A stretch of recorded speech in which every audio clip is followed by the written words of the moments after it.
એક કહેવત છે કે કોઈની મેળી જોઈને આપણા કૂબાને બાળી ન નખાય.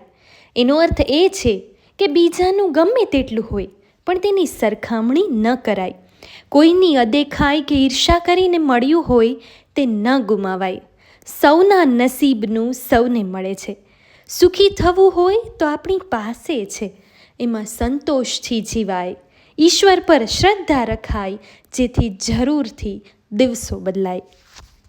જ્યારે આપણે બોલતા હોઈએ છીએ ત્યારે આપણા મા બાપની છબી દેખાય છે. આપણા અસ્તિત્વ અને વ્યક્તિત્વ બંનેની પાછળ મા બાપના સંસ્કાર રજૂ થતા હોય છે. જેથી બને ત્યાં સુધી આપણા વાણી, વર્તન અને વ્યવહાર સારા અને સંસ્કારી રાખશો. હર હંમેશ ફરિયાદ નહીં કરો. આપણામાં પણ ઘણી એવી ખામી અને ભૂલો છે જેની બીજાને પણ ફરિયાદ હોય છે. હંમેશા ખરાબ નહીં જુઓ, સારું જીવો. ઘણી ખરાબી આપણી અંદર પણ સમાયેલી છે જે બીજાને ન પણ ગમતી હોય. ખુશ રહેવા માટે અમુક વાતો અને અમુક લોકો ભૂલવા જરૂરી છે. આજે દિલ ખોલીને હસી લો, કાલે રડી લેજો. આવતીકાલે આ વાક્ય ફરીથી વાંચજો.